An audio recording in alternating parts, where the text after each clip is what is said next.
Olá, meu irmão, minha irmã. Sexta-feira, 8 de novembro. Essa é a 31ª semana do Tempo Comum. Quero convidar você para refletirmos juntos o Evangelho de hoje, o Evangelho desse dia. Enquanto o padre proclama o Evangelho, quem acompanha pelo YouTube já pode deixar o seu like aí, o seu joinha aí embaixo na sua tela, assim você ajuda esse canal a crescer e chegar em mais pessoas. Evangelho de hoje, Lucas 16, de 1 a 8, diz assim: Naquele tempo, Jesus disse aos discípulos: Um homem rico tinha um administrador que foi acusado de esbanjar os seus bens. Ele o chamou e lhe disse: Que é isto que ouço a teu respeito? Presta contas da tua administração, pois já não podes mais administrar os meus bens. O administrador então começou a refletir: O Senhor vai me tirar a administração. Que vou fazer? Para cavar não tenho forças, de mendigar tenho vergonha. Ah, já sei o que fazer. Para que alguém me receba em sua casa quando eu for afastado da administração. Então ele chamou cada um dos que estavam devendo ao seu patrão e perguntou ao primeiro: Quanto deves ao meu patrão? Ele respondeu: 100 barris de óleo. O administrador disse: Pega a tua conta, senta-te depressa e escreve 50.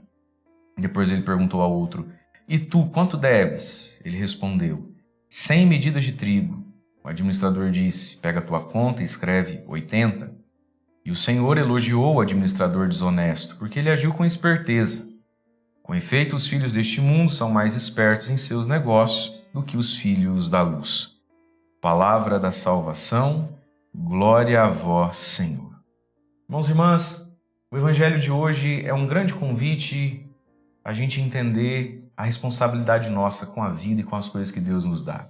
Esse administrador que foi acusado de esbanjar os bens. Quem é esse administrador? Esse administrador é você, sou eu, somos nós. Nós estamos aqui nessa vida, nada mais, nada menos que administrando os bens do Senhor, de Deus, porque nada é nosso, né? Tudo nos foi dado por Deus, tudo é permissão de Deus.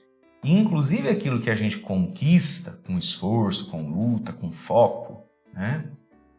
A gente só conseguiu isso e só consegue isso porque antes disso a gente tem coisas que a gente não conseguiu, que nos foram dadas. Para conseguir tudo que eu consegui, eu preciso de uma vida que eu não pedi para ter, de uma inteligência que eu não escolhi ter mais ou menos, tenho aqui, tenho, uma saúde que não depende 100% de mim, não é? Então veja bem, a vida é uma grande gratuidade, nós estamos aqui administrando essa vida. E nós precisamos ser administradores fiéis. E o problema do administrador desse evangelho aqui é que ele esbanjou os bens do Senhor. Nos lembra um pouco, né? O filho pródigo que esbanjou os bens do pai. Esbanjar a vida significa: vou viver para mim mesmo, não vou viver para ninguém, vou fazer tudo do meu jeito, tudo da minha forma, né? E pouco importa. E se Deus existe, um dia ele vai me perdoar ainda, né? Quantas pessoas às vezes dizem assim: Ah, padre, mas e se eu pecar bastante e no final me arrepender? Ou às vezes eu escuto assim: Ah, padre, eu falo para o meu filho, eu falo para o meu marido, eu falo para minha esposa, né? E que vive errado, vive no pecado. Aí ele me diz assim: Não, mas um dia eu me arrependo, peço perdão para Deus. Como se fosse assim a coisa, no sentido de que um dia eu vou me arrepender. Veja, meus irmãos, quem disse que um dia você vai se arrepender? Quem disse? A gente não tem certeza nem que a gente vai se arrepender, por isso a gente não pode ficar brincando e esbanjando as coisas. Ah, mas aí um dia eu paro. Não, tem gente que vai até a morte sem parar, sem se arrepender, sem voltar atrás, esbanjando os bens do Senhor. E esse esbanjar os bens aqui, também, né? E sobretudo, para aqueles que gostam de ter uma vida religiosa, né? Para nós todos, olha, eu sou um padre, a gente gosta de ser religioso. Os bens do Senhor, os sacramentos, a igreja, né? Eu tenho o sacerdócio, eu faço a Eucaristia, a confissão, o batismo. Talvez você que me escuta é um catequista, um líder de alguma coisa dentro da igreja. São os bens que o Senhor nos confiou para administrar. E nós temos que ser fiéis com isso. E aí, olha só, eu acho muito interessante nesse evangelho essa pergunta: o que é isso que eu estou ouvindo a teu respeito? O que é isso?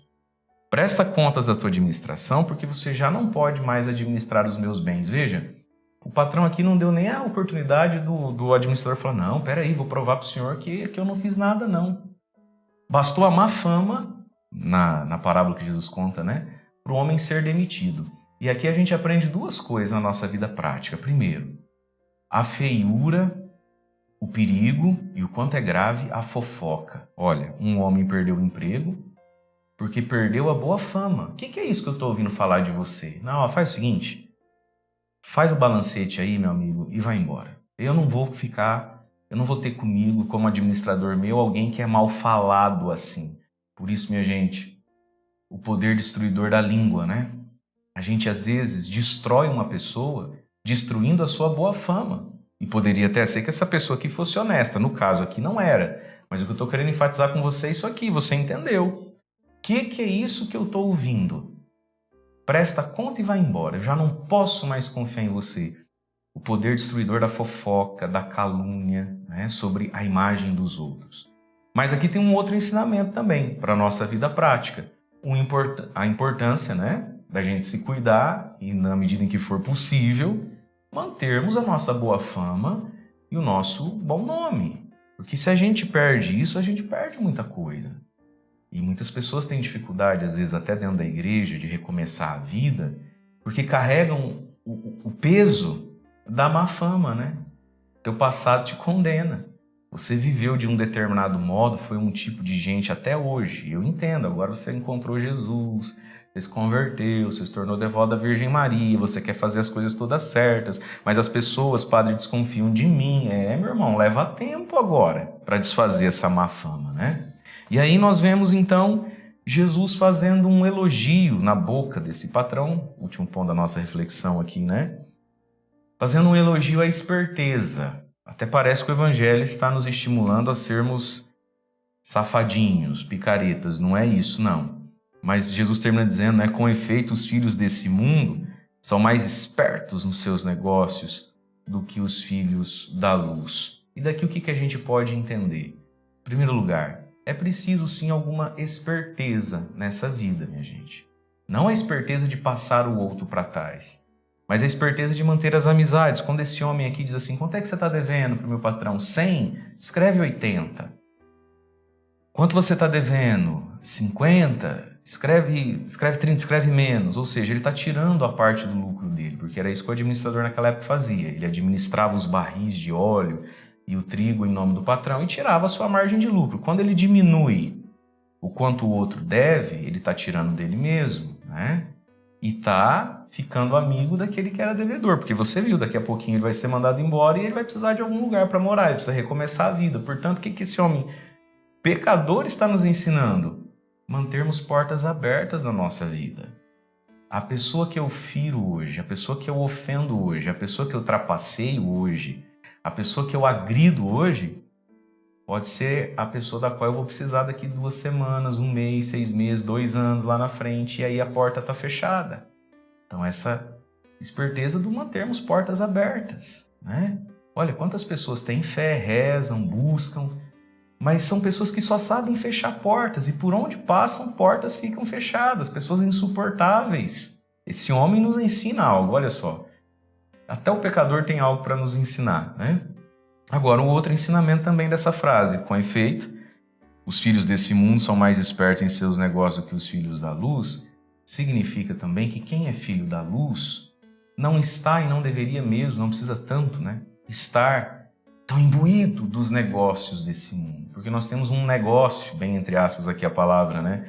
Bem mais interessante, bem mais elevado, que é negociarmos, conquistarmos a vida eterna e o céu, de fato. Parecem que os mundanos têm uma aptidão maior para esse mundo. E tem, foi Jesus que disse que tem. Por quê? Porque a vida deles é aqui, o foco deles é aqui, o mundo deles é aqui. O nosso é o céu. Portanto, irmãos, usemos de toda a esperteza possível para sermos administradores fiéis da graça de Deus na nossa vida. Deus abençoe você. Em nome do Pai, do Filho e do Espírito Santo. Amém.